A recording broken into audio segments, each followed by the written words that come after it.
Hola, buen día chicos. Bien, continuando con los apoyos, espero que les estén resultando útiles. Avísenme si no se entienden a través del Classroom.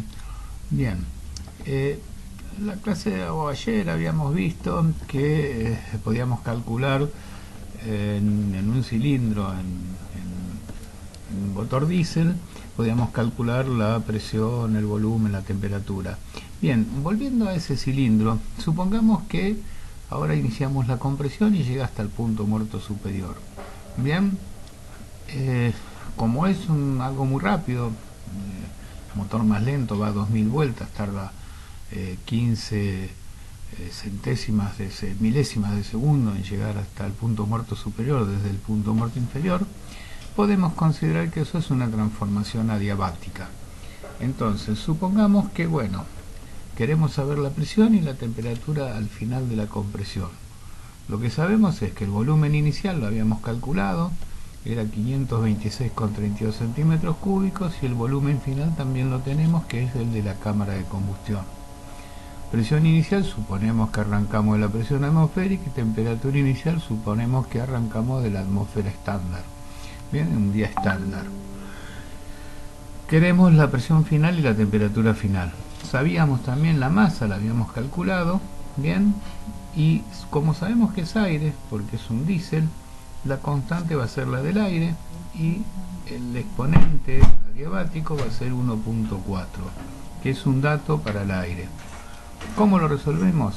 Al ser una transformación adiabática, la presión inicial por el volumen inicial elevado al exponente adiabático es igual a la presión final por el volumen final elevado al exponente adiabático.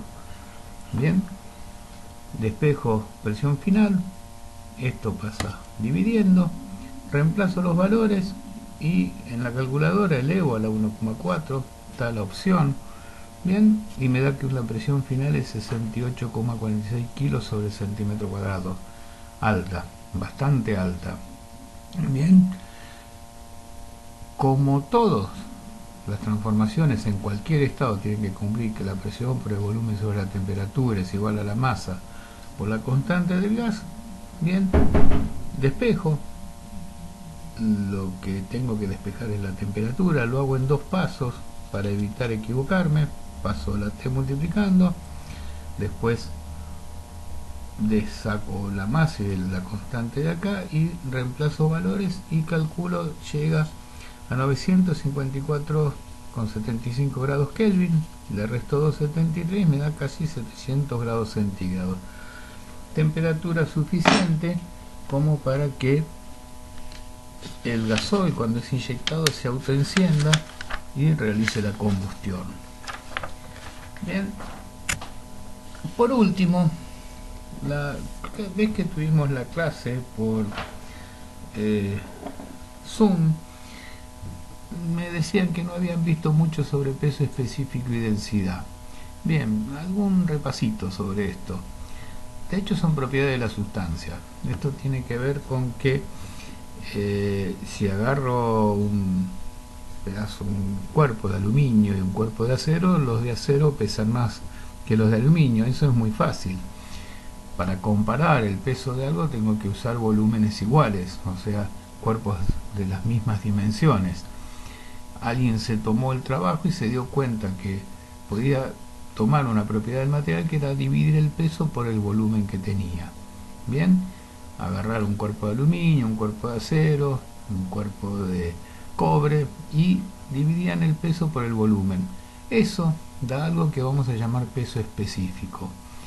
Generalmente en los libros lo van a encontrar como PSV. En aeronáutica usamos esta letra, que es la gamma, para definir peso específico, porque es compatible con aerodinámica y casi todos los libros que hay sobre el tema. Bien, entonces el peso específico es el peso sobre el volumen.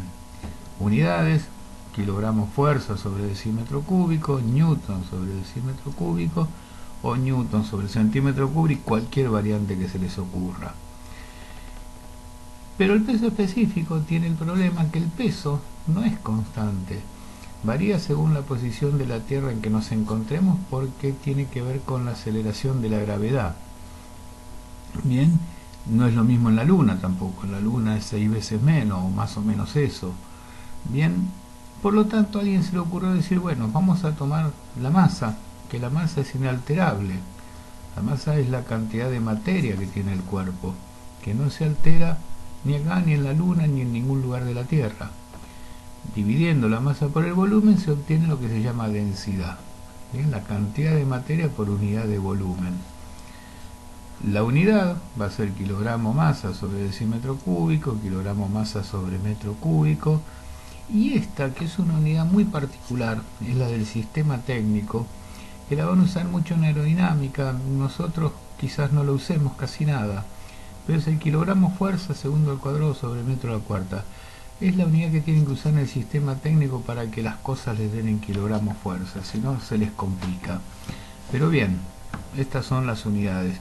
Hay una inglesa de densidad, el peso específico le quedará libras sobre pie cúbico, y esta le quedará algo que se llama SLUT, que no lo van a ver, espero, bien, pero hay una unidad inglesa para la densidad. Bien, algunos ejemplos. Supongamos que quiero saber cuánto pesa un cuerpo que tiene 1,7 decímetros cúbicos, bien, de volumen, si es de acero o si es de aluminio.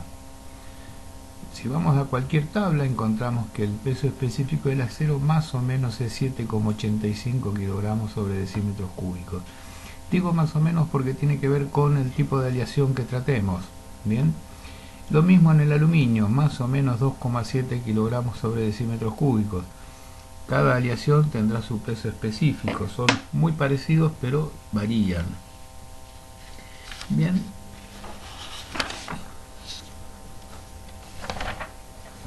aplico la fórmula, peso específico igual a peso sobre volumen, despejo peso, paso el volumen multiplicando, 785 por 1,7 me da, simplifico decímetros cúbicos y decímetros cúbicos, no se olviden que las unidades tienen que ser homogéneas, y me quedan 13,345 kilogramos fuerza.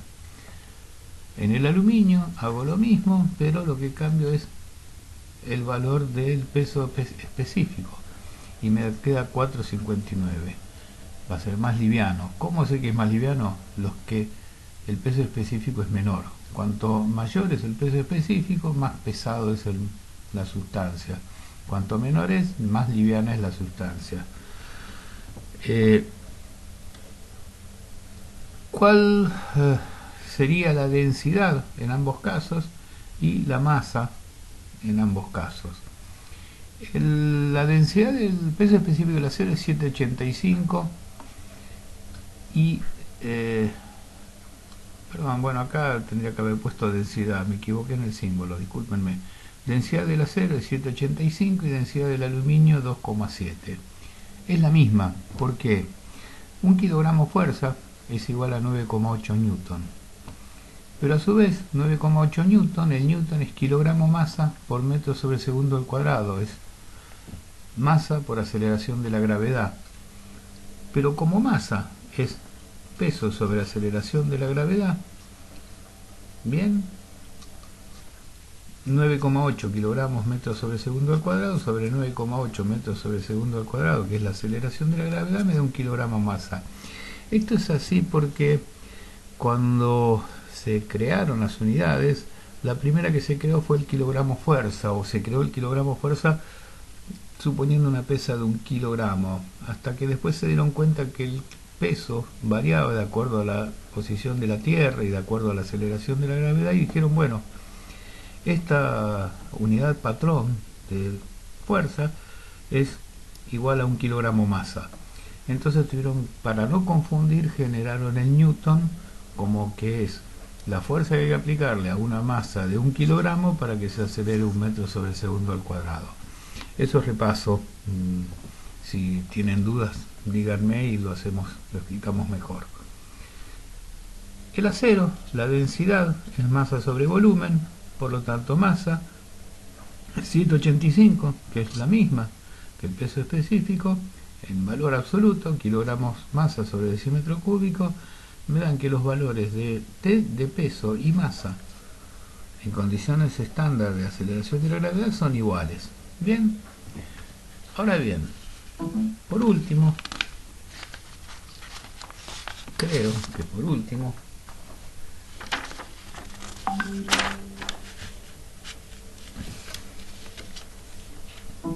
¿qué pasa si estás en la Luna? El peso en la Luna es el peso en la Tierra dividido 6.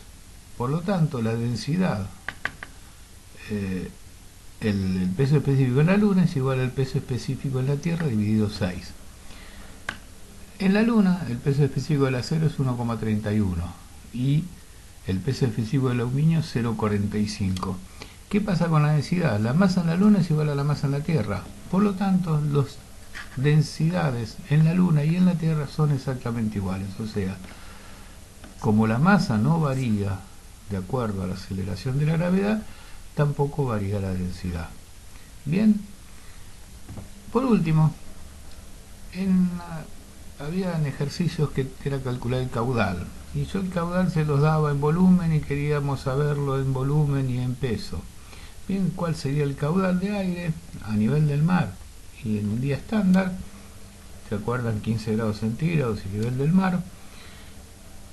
Pasan por una sección del conducto 40 litros en 3 minutos. Si quiero el caudal en volumen, hago volumen sobre tiempo. 40 litros sobre 3 minutos, 13,3 litros sobre minuto. Si lo quiero en segundos, reemplazo minutos por lo que quiero, o sea, segundos, 60 segundos, y me queda el caudal en litros sobre segundos. Si lo quiero en másico, gasto másico, es masa sobre tiempo. La masa la puedo calcular. El volumen que tengo son 40 litros, 40 decímetros cúbicos, 0,04 metros cúbicos, y la densidad del aire a nivel del mar y en condiciones estándar, en un día estándar, es 1,225 kilogramos sobre metro cúbico. ¿Se acuerdan que lo habíamos calculado? Bien. Si la densidad es masa sobre volumen, la masa densidad por volumen, puedo sacar la masa, que es 0,049 kilogramos masa. Divido acá y me queda el gasto másico, el gasto en masa. Bien, en kilogramos sobre minuto y kilogramos sobre segundos. Bien, gracias chicos, espero que les sirva y si